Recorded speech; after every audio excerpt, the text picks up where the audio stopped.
Picture this, a Roman emperor fighting as a gladiator in the Colosseum, convinced he's the reincarnation of Hercules.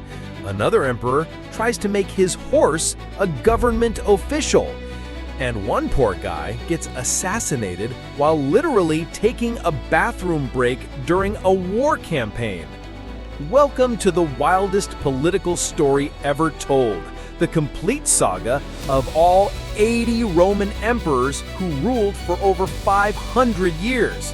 We're talking about the ultimate mix of military genius and spectacular madness, family drama that makes reality TV look tame, and enough backstabbing to fuel 1,000 Netflix series. From Augustus, who built the greatest empire in history, to little Romulus Augustulus, who watched it all crumble. Each of these rulers shaped our world in ways we still feel today.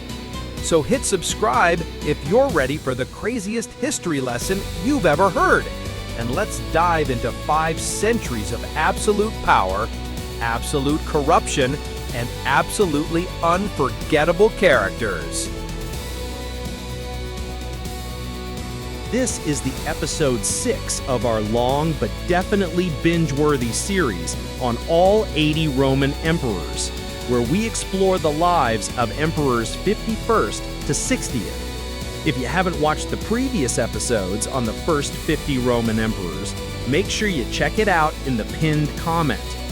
Now let's dive into our stories, starting with Emperor 51st, Constantius I Chlorus.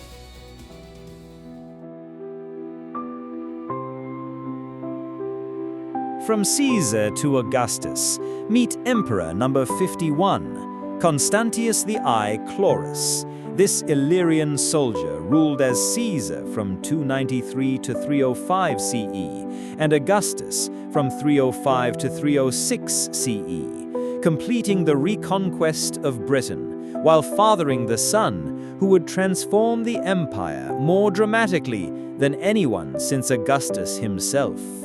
Flavius Valerius Constantius had been appointed Caesar under Maximian after distinguishing himself through successful campaigns in Gaul and the siege of London that ended the Carausian revolt. His military competence and administrative skill made him the obvious choice for promotion to Senior Augustus following Diocletian's retirement, representing the Tetrarchy's merit-based selection system working exactly as designed. His greatest achievement was the final conquest of Britain, eliminating the last major breakaway territory and restoring imperial unity throughout the western provinces. The campaign required innovative naval operations and diplomatic negotiations that demonstrated both military and political skills beyond just battlefield leadership. As Augustus, his brief reign focused on consolidating Tetrarchy reforms while preparing for renewed Persian warfare in the east. His administrative policies strengthened provincial government and military recruitment systems, building on Diocletian's innovations to create more effective imperial institutions that could function during leadership transitions.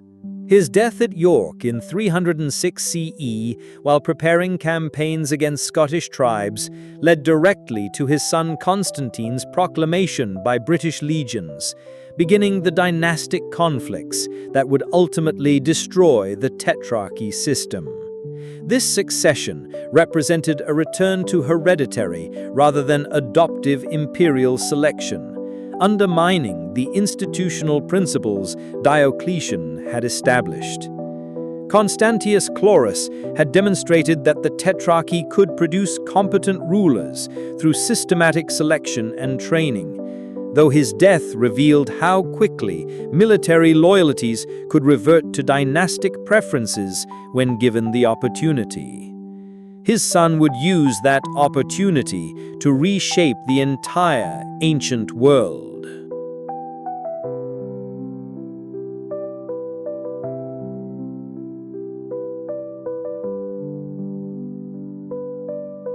From Caesar to Senior Augustus, meet Emperor number 52, Galerius.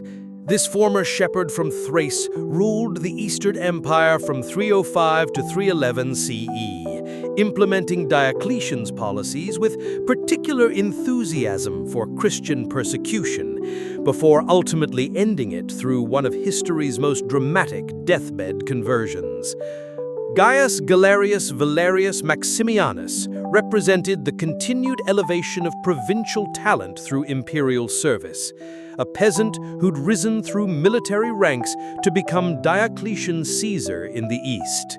His appointment showed how the Tetrarchy could identify and promote competent administrators, regardless of social background, though his personal commitment to traditional Roman religion would create lasting controversies. His military achievements included successful campaigns against Germanic tribes along the Danube and decisive victories over Persian forces that restored Roman control over Armenia and northern Mesopotamia. These eastern successes maintained imperial prestige while securing valuable territorial gains that helped fund continued military operations and administrative reforms. The defining aspect of his reign was implementing Christian persecution with systematic thoroughness, viewing Christianity as a fundamental threat to traditional Roman religious practices that maintained divine favor for the empire. His personal commitment to persecution exceeded even Diocletian's policies and created lasting resentment among Christian communities throughout the eastern provinces. His dramatic policy reversal came with the Edict of Toleration in 311 CE, issued while dying from a painful disease that he attributed to divine punishment for persecuting Christians. This deathbed conversion represented one of history's most significant religious policy changes and ended the last systematic imperial persecution of Christianity. His death in 311 CE marked the effective end of anti-Christian imperial policy and beginning of toleration that Constantine would expand into active support. Galerius had inadvertently facilitated Christianity's triumph by demonstrating that even the most determined persecution couldn't destroy the new religion.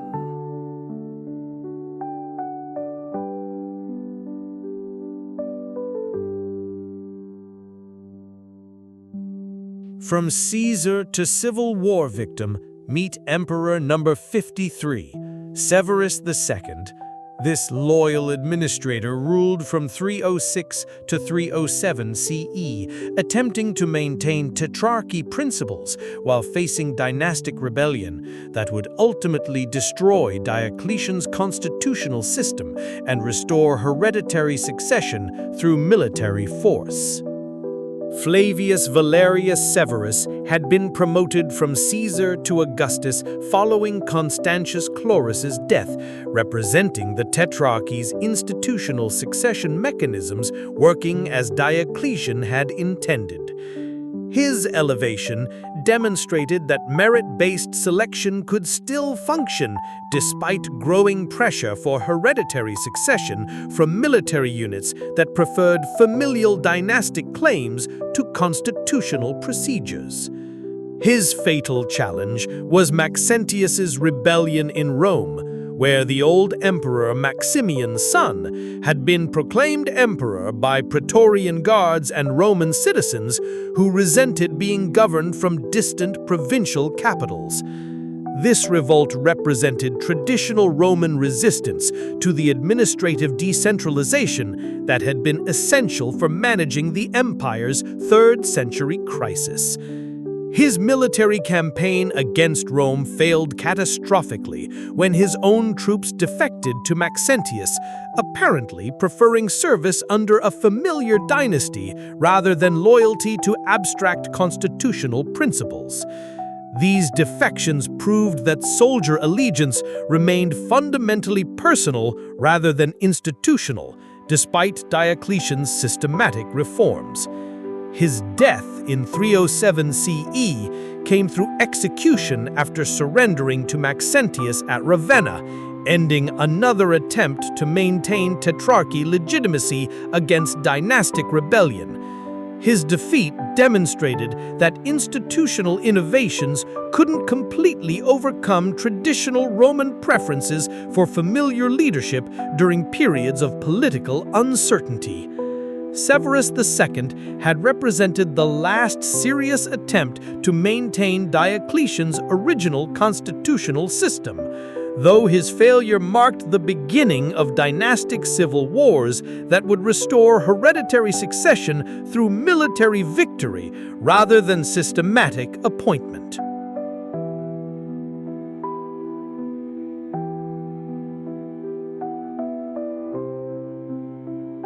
From excluded heir to Roman traditionalist, meet Emperor number 54, Maxentius. This son of Maximian ruled from 306 to 312 CE, attempting to restore Rome's status as imperial capital while fighting civil wars that would determine whether the empire remained traditionally pagan or became revolutionarily Christian.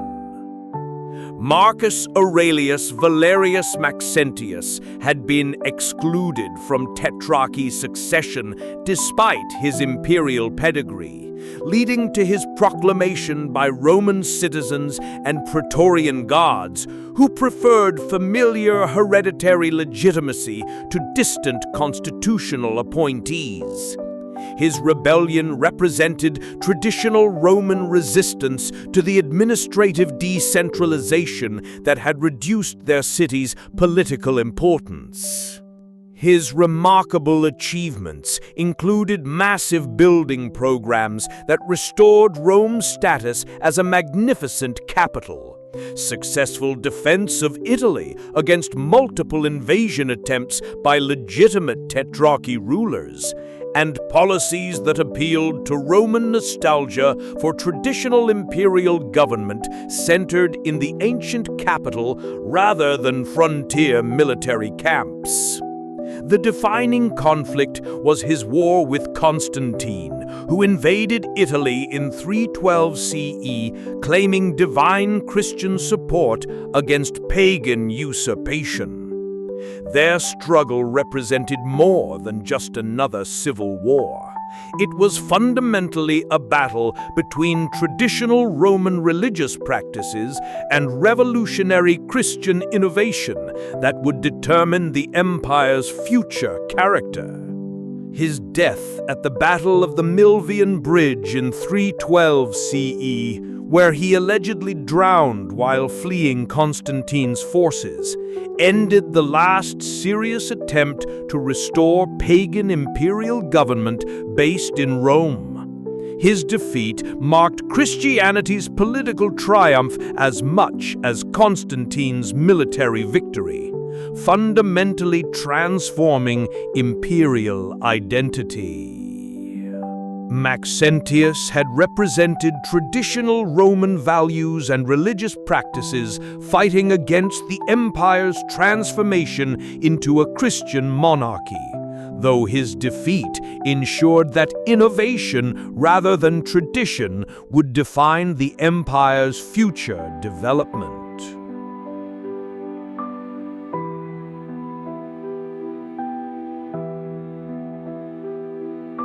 From tetrarchy appointment to Christian conflict, meet Emperor number 55, Licinius. This experienced administrator ruled from 308 to 324 CE, initially cooperating with Constantine before their partnership dissolved into religious civil war that would determine Christianity's role in imperial government. Valerius Licinianus Licinius had been appointed Augustus by Galerius to resolve succession crises following the collapse of Diocletian's original system, representing the last attempt to maintain multi-emperor government through institutional procedures rather than dynastic inheritance. His elevation showed that administrative competence could still influence imperial appointments during transitional periods. His early achievements included jointly issuing the Edict of Milan in 313 CE with Constantine, establishing Christian toleration throughout the empire, and successful campaigns against Gothic invasions that maintained Danubian frontier security. These policies represented effective cooperation between the two remaining Augusti and seemed to promise stable power-sharing arrangements. The partnership deteriorated over religious policy, as Constantine became increasingly committed to active Christian support, while Licinius maintained traditional religious neutrality. Their theological differences reflected broader imperial debates about Christianity's proper relationship to Roman government and whether the new religion should merely be tolerated or actively promoted. His defeat at the Battle of Chrysopolis in 324 CE ended divided imperial government forever, with Constantine emerging as sole emperor of a reunited empire. Despite promises of clemency, Licinius was executed the following year, eliminating potential future challenges to Constantine's revolutionary Christian monarchy. Licinius had represented the final attempt to maintain religious neutrality and administrative cooperation within Diocletian's reformed system, though his defeat ensured that imperial Christianity would become inseparably linked with monarchical government under Constantine's revolutionary new model.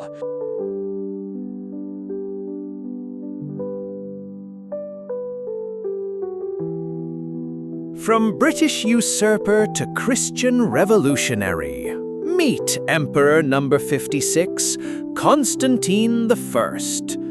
This game-changing ruler became emperor at age 34 in 306 CE and ruled for 31 years until his death at 65, transforming the Roman Empire more completely than anyone since Augustus through Christian conversion, administrative reform, and founding the city that would bear his name for over 1,000 years. Flavius Valerius Aurelius Constantinus was proclaimed emperor by British legions following his father Constantius I Chlorus's death, representing the return of hereditary succession despite tetrarchic constitutional procedures. His rise demonstrated how military loyalty to imperial families could override institutional innovations when opportunities arose, though Constantine would use that power to create changes far more revolutionary than anything Diocletian had imagined. His world-changing achievements included legalizing Christianity through the Edict of Milan, founding Constantinople as the new Rome on the site of ancient Byzantium, defeating all rivals to become sole emperor for the first time in decades, and establishing the gold solidus currency that would anchor imperial finances for centuries. These innovations transformed every aspect of Roman government and society. The defining moment was his victory at the Milvian Bridge in 312 CE, allegedly achieved through divine Christian intervention after his famous vision of the Chi Rho symbol and the message, "In this sign, conquer."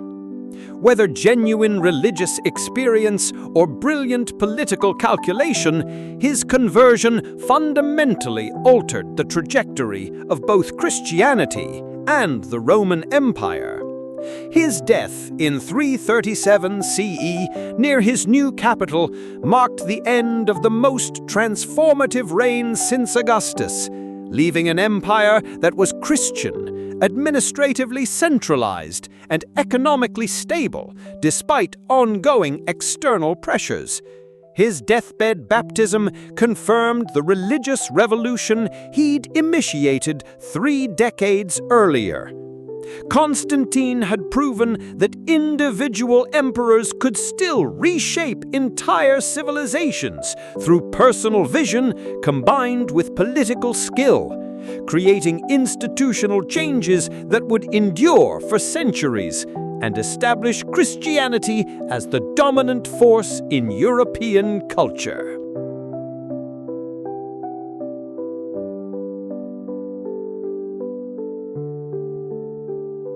From designated heir to fraternal victim, meet Emperor number 57, Constantine II. This eldest son of Constantine the Great inherited the western provinces at age 21 in 337 CE and ruled for 3 years until his death at 24, proving that even careful succession planning couldn't prevent imperial siblings from fighting over territorial divisions. Flavius Claudius Constantinus had been groomed for power through military commands in Gaul and Britain, demonstrating competence in frontier warfare and provincial administration that suggested he could effectively continue his father's policies. His inheritance of the westernmost provinces represented Constantine's attempt to ensure stable dynastic transition through geographical division among his 3 surviving sons. His brief reign focused on implementing Christian policies while managing Germanic pressure along the Rhine frontier, showing continuity with his father's religious and military priorities. However, tensions with his brothers over territorial boundaries and authority created instability that undermined effective governance throughout the former unified empire. His fatal mistake was launching civil war against his brother Constans over control of disputed territories in Italy and the Balkans, representing the familiar pattern of imperial siblings fighting, despite careful constitutional arrangements. These dynastic disputes proved that family connections couldn't overcome personal ambitions for ultimate supremacy. His death in 340 CE at the Battle of Aquileia, where his forces were crushed while invading his brother's territory, demonstrated how quickly imperial unity could collapse, even under apparently stable hereditary arrangements. His defeat left only 2 brothers competing for control of the reunified Western Empire. Constantine II had shown that successful imperial succession required more than just constitutional legitimacy and careful preparation. It needed either clear territorial boundaries or personal restraint that Constantine's sons lacked, despite their Christian education and their father's careful dynastic planning.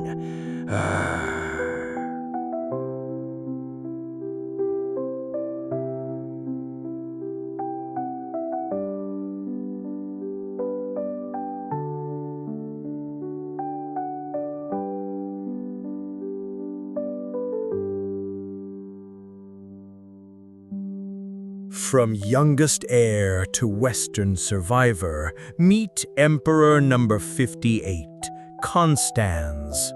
This brother of Constantine II ruled from 337 to 350 CE, surviving fraternal civil war to govern the Western Empire before falling to military rebellion that ended the Constantinian dynastic experiment and proved that Christian emperors could be just as unpopular as pagan ones.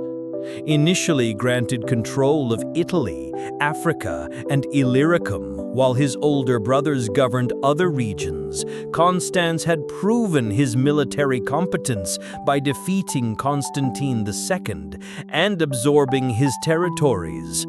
at just 17 when he became emperor, and 20 when he eliminated his brother. This victory demonstrated that youth didn't necessarily mean weakness when it came to imperial power struggles. His genuine achievements included successful campaigns in Britain that restored frontier security after years of barbarian raids, effective defense against Germanic invasions along the Rhine, and continued support for Nicene Christianity that maintained his father's religious revolution. These accomplishments showed real imperial competence despite his relative youth. The controversial aspect of his reign was harsh treatment of pagans and Arian Christians, implementing religious policies with greater severity than Constantine had attempted. His religious intolerance alienated traditional Romans while creating theological conflicts that would destabilize imperial politics for decades, proving that Christian rulers could be just as tyrannical as their pagan predecessors. His death in 350 CE came during Maxentius's military rebellion in Gaul, where his own troops abandoned him for a usurper who promised better military leadership and religious moderation. Constans was killed while fleeing towards Spain, ending the Constantinian Western dynasty after just 13 years of increasingly unpopular rule. Constans had demonstrated that religious legitimacy couldn't substitute for military credibility and popular support during periods of external pressure and internal dissatisfaction. His death would bring his surviving brother, Constantius II, to sole power. But that Eastern emperor faced even greater challenges.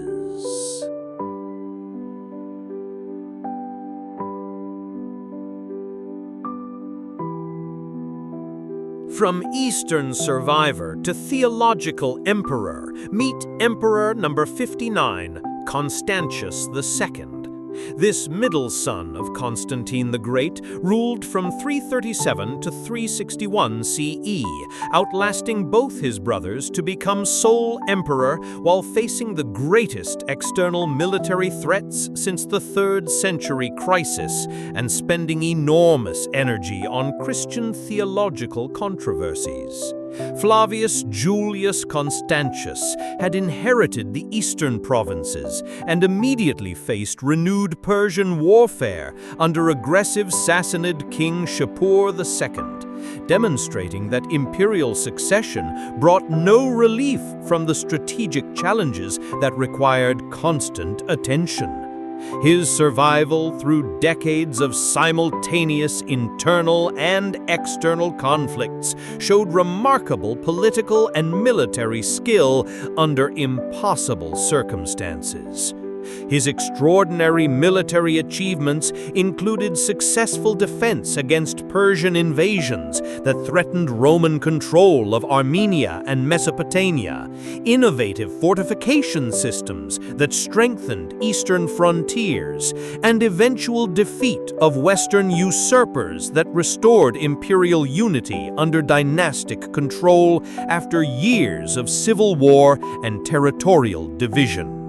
The defining challenge was the Persian siege of Nisibis, where Roman defenders held out for months against overwhelming odds, while Constantius organized relief operations and diplomatic initiatives. His strategic patience and tactical flexibility during these eastern campaigns demonstrated superior generalship compared to most emperors of the crisis centuries. His death in 361 CE, while marching west to confront his nephew Julian's rebellion, ended the last attempt at Constantinian dynastic government, though his 24-year reign had proven that competent imperial administration could still manage multiple simultaneous crises through careful resource allocation and strategic priority setting. Constantius II had demonstrated that Constantine's religious and administrative innovations could survive their creator's death, establishing Christian imperial government as a permanent feature of Roman civilization, despite ongoing theological controversies and relentless external military pressures.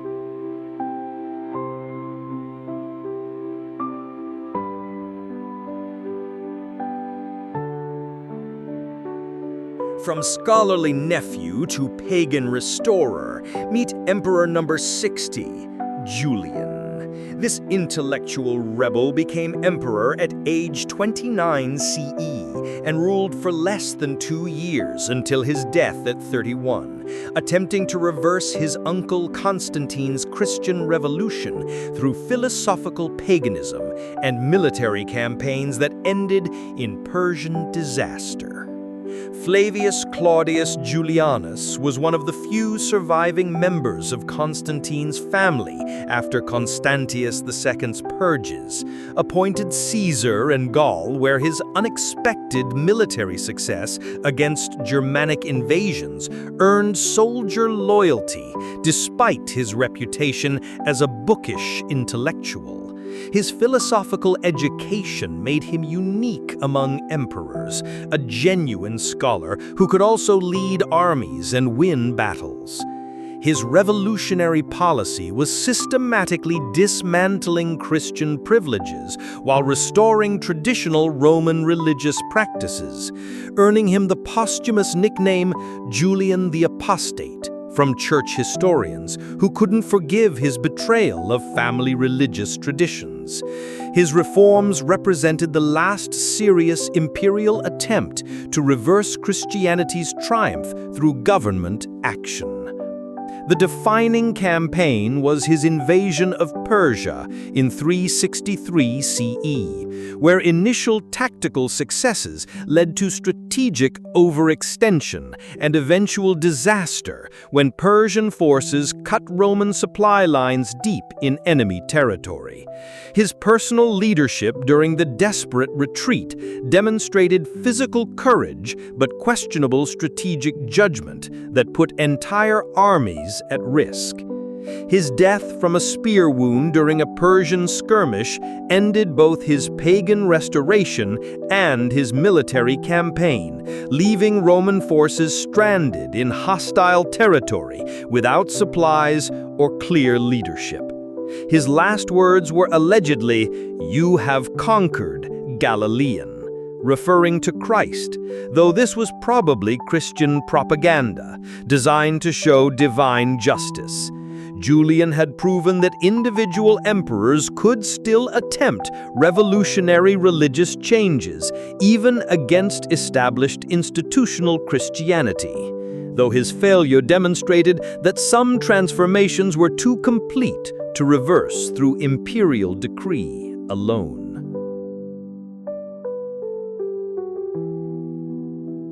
And that was the story of the 10 Roman emperors for today.